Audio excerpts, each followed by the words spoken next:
যেগুলো থাকে, জলাভূমি, মার্শি ল্যান্ড যেগুলো থাকে, মার্শি ল্যান্ড, সেখান থেকে কি নির্গত হয়? মূলত মূল গ্যাস কি উপাদান? মিথেন। মিথেন নির্গত হয়। তাহলে এটাও কি করছে? বায়ু আর কি যে ভারসাম্য রয়েছে আমাদের সেটাকে নষ্ট করছে। আর কি রয়েছে বাবা? আর যে বললো একটু আগে, ধরো তোমার দাবানল যেগুলো হচ্ছে, দাবানলের ফলে কি হচ্ছে? কার্বন নির্গত হচ্ছে। মানে যে কোনো জায়গায় যদি তুমি সেটাকে পোড়াও, মানে ওপেন জায়গায় যদি পোড়াও, তাহলে কি নির্গত হয়? Carbon monoxide. কি বললাম বলছো? তাহলে কার্বন মনোক্সাইড নির্গত হচ্ছে। তাহলে এইগুলো কি? এগুলো হচ্ছে তোমার বায়ু দূষণের আর কি প্রাইমারি কম্পোনেন্ট বা পলিউটেন্ট। তাহলে প্রথম পয়েন্ট দেখো, বায়ু দূষণ দু প্রকার হয়। দেখো কি কি? এক নম্বর হচ্ছে প্রকৃতি সৃষ্ট বায়ু দূষণ। প্রথমে দেখো প্রকৃতি সৃষ্ট।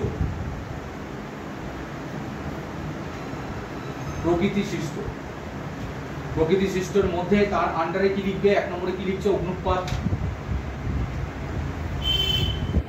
তাই তো? প্রকৃতি সৃষ্টের মধ্যে এর আন্ডারে এক নম্বরে লেখো অগ্নুৎপাত।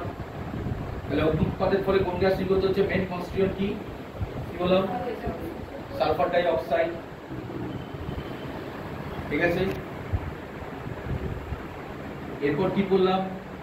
জলাভূমিতে উৎপন্ন গ্যাস, দু নম্বরে লেখো জলাভূমিতে উৎপন্ন গ্যাস। মূল উপাদান হচ্ছে মিথেন।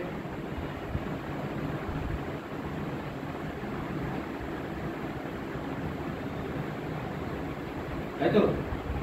নেক্সট দেখো দাবানল, কার্বন মনোক্সাইড এবং carbon die oxide.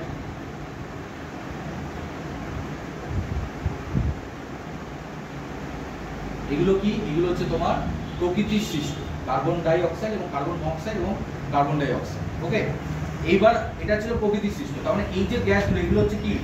Main pollutant. দেখো পলিউশন মানে পলিউটেন্ট